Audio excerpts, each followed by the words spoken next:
और कल पाकिस्तान का वर्ल्ड कप तय भी हो सकता है कि मतलब इन टर्म्स ऑफ के कहां जाना है। एग्जैक्टली है भी नहीं भी है। अगर कल पाकिस्तान, वो पुराना पाकिस्तान आ गया श्रीलंका के खिलाफ, तो इंडिया कहेगा वाह भाई वाह। अगर उनको वीजा मिल गया था तो वापस नहीं भेजना चाहिए था, या तो वीजा देते ही मत, या तो वीजा नहीं देते, बैकग्राउंड चेक करते, पूरा पता होता। अगर वीजा मिल गया था तो फिर बोलते कि चलो भाई, और वो भी 9 साल पुराने ट्वीट्स थे ना, जब वो जाना ब्रॉडकास्टर थी ना, वो मतलब उसके तो हैंडल भी कोई डिफरेंट था, जैनब लव्स, जिसने अपना नाम ही बनाया हुआ जैनब लव्स एसआर के, उसमें कितनी अकल होगी, मतलब उस टाइम पे ऐसा लग रहा था फैन थी, बच्ची थी, उसने लिख दिया होगा। हालांकि मेरे से पूछे पाकिस्तान जीतेगा, पाकिस्तान मुझे सर श्रीलंका लग रहा है कल, क्योंकि जैसा कि लग रहा है कल श्रीलंका पाकिस्तान को हराएगा। मुझे लग रहा है पाकिस्तान, पता नहीं, वो पाकिस्तान की टीम वैसे जब ढीली शुरुआत करती है तो अच्छा फिनिश करती है, मैं बार बार कहता हूं, बट पता नहीं इस पाकिस्तान का, पहले पाकिस्तान तो वही होता था, इसका उस पाकिस्तान ने भी T20 में किया है वैसे। हाँ, T20 में जिम्बाब्वे ने ऑब्वियसली इनको जो है बाहर का रास्ता दिखा दिया था, पर पता नहीं कहां से कुदरत का निजाम हुआ और कहां से कहां पाकिस्तान आ गई थी। लेकिन मेरा सवाल यह है कि 1 महीने में टीम खराब तो नहीं हो सकती, लेकिन ये जरूर मैंने देखा 1 महीने में उनका ड्रेसिंग रूम ना समहाउ शायद थोड़ा हिल गया है, सिर्फ एक प्लेयर के जाने से, और सिर्फ एक एशिया कप में शुरुआत इतनी जबरदस्त करके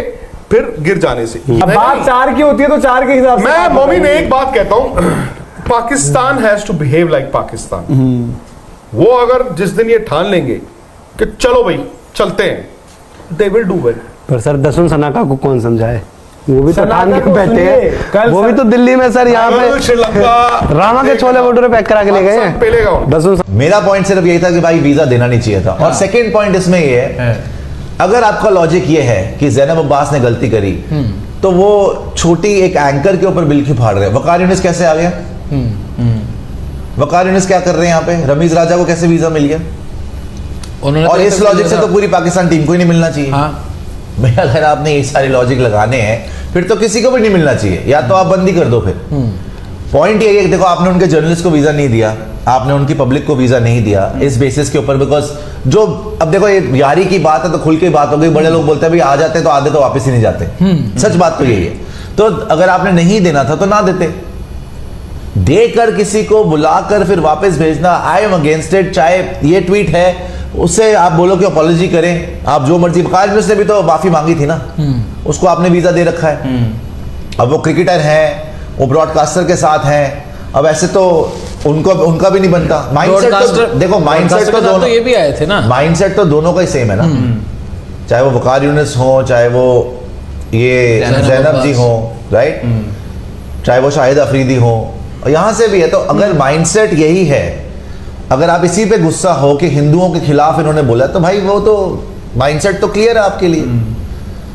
सो एक ही वो होना चाहिए रूल मेरे ख्याल से, बिकॉज या तो इधर रहो या उधर रहो। फिर या तो देना नहीं है तो फिर किसी को मत दो। ये मत करो कि बुला के एक को वापस भेज दिया है ना, और स्पेशली किसी महिला को, वो चीज गलत है। फिर आपने भेजना है तो फिर सबको भेजो, आप फिर वकार यूनिस को भी भेजो वापस, रमीज राजा को भी भेजो वापस, और फिर पाकिस्तान टीम को भी वापस भेज दो ना, खेलो आप, खत्म करो बात। यस, उनके ट्वीट बहुत डिस्गस्टिंग थे, यस उनके ट्वीट बड़े ही घटिया थे, कोई बोल नहीं सकता, बट फिर ये सारी चीजें बैकग्राउंड चेक होनी चाहिए, या तो डिक्लेरेशन लिखवाओ आगे से जो भी पाकिस्तानी आ रहे हैं हिंदुस्तान, कि आपने अपने पूरे होशो आवाज में कभी भी ऐसी कोई बात नहीं करी होनी चाहिए, है ना, कोई भी आपने रिलीजियस सेंटिमेंट्स को हर्ट नहीं करना।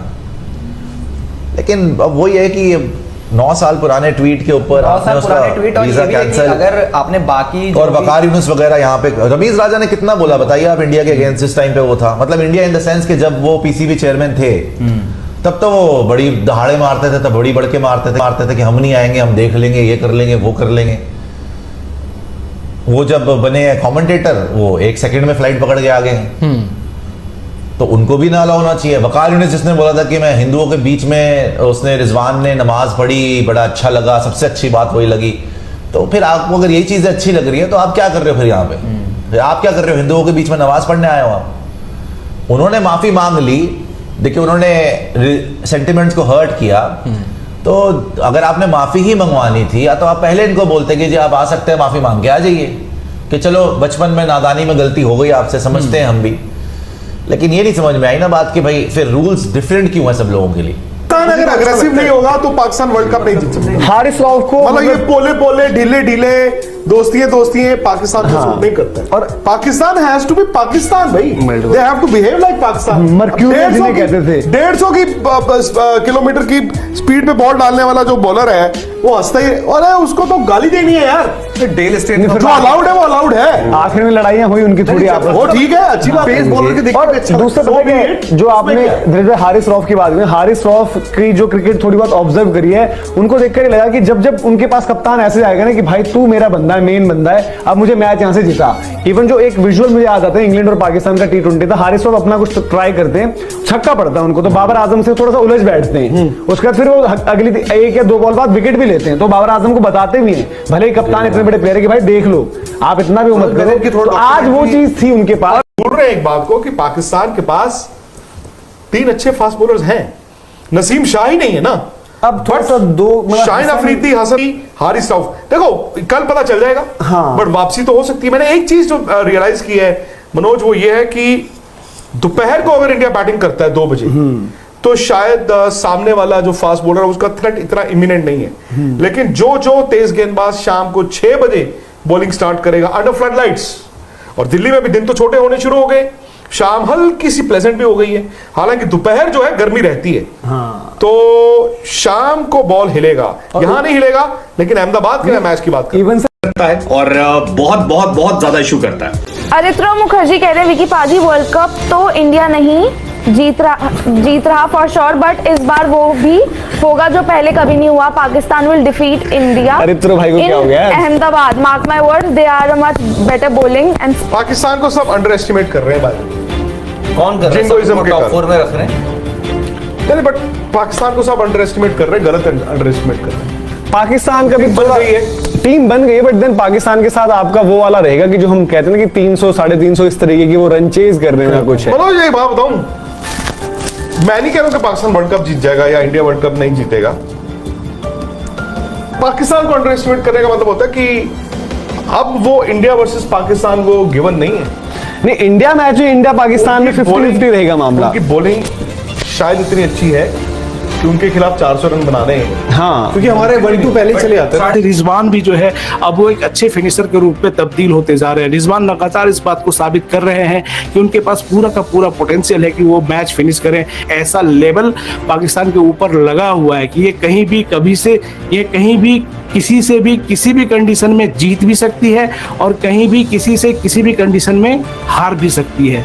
लेकिन इस चीज को रिजवान जो है अब थोड़ा सीज करते हुए नजर आ रहे हैं। रिजवान जिस तरह से एक लगातार नीचे मतलब मैच फिनिश कर रहे हैं और बिना किसी घबराहट के और बिना किसी झिझक के और कूल काम कंपोज रहते हुए, तो मिडिल ऑर्डर भी मुझे सेट होता हुआ दिख रहा है। एक फिनिशर तो दिख रहा है रिजवान के पास। पाकिस्तान को आप कभी हल्के में ले ही नहीं सकते उस टीम को, क्योंकि जैसे आपने देखा T20 वर्ल्ड कप में भी जिम्बाब्वे से हार गया भाई, सबने सोचा बाहर है, लेकिन यार उसके बाद उन्होंने भाई न्यूजीलैंड, साउथ अफ्रीका ऐसी टीमों को हरा दिया, ऐसा लग रहा था भाई ये ले जाएगी। और ये फाइनल में जिस तरीके की इन्होंने फाइट दिखाई थी, पिछले कुछ वक्त में पाकिस्तान जो है डगमगा चुका था, फिर चाहे उनका बोर्ड हो चाहे उनकी क्रिकेट हो। एटलीस्ट बाबर आजम ने ये किया है कि उसने पाकिस्तान की इस क्रिकेट को वापस खड़ा किया है। आज पाकिस्तान के लिए बोला जा रहा है ना हर रोज, मेरे से आप 1 साल पहले पूछते, मैं शायद से पाकिस्तान को बोलता है कि हाँ मतलब चौथा, पांचवा। राहुल भाई, और भी लेकिन कौन सा क्रिकेट खड़ा किया? मैं आपसे एक सवाल पूछता हूँ। घर में आपने ऑस्ट्रेलिया से टेस्ट सीरीज खेली, घर पे आपने इंग्लैंड से टेस्ट सीरीज खेली। मैं एक बात, आज आप बात कर रहे हो ना, आज आप बोल रहे हो ना कि पाकिस्तान आपको हरा आपके मैं बोलता हूँ आज आप बात कर रहे हो, उसने खड़ा किया पाकिस्तान ना। एक मिनट, ऑस्ट्रेलिया आज से 2-2.5 साल पहले पाकिस्तान कहीं नहीं था। नहीं खेलता था, यूएई में खेलता था। जो भी है 2-2.5 साल पहले आप बोलते थे पाकिस्तान आएगा हम तो रौन देंगे, और एक्चुअली इंडिया पाकिस्तान तो हमेशा ही चलता रहता है। पर एक अगर आप क्रिकेट लेवल में 6-8 साल में अगर आप देखो ना धीरज, पाकिस्तान की क्रिकेट बहुत नीचे थी। और नॉट जस्ट मैं बोल रहा हूँ जीतते हो तब भी ये थे, आज भी जीत रहे हैं, बट आज आप उस टीम को ये बोल सकते हो maybe that they are a formidable unit.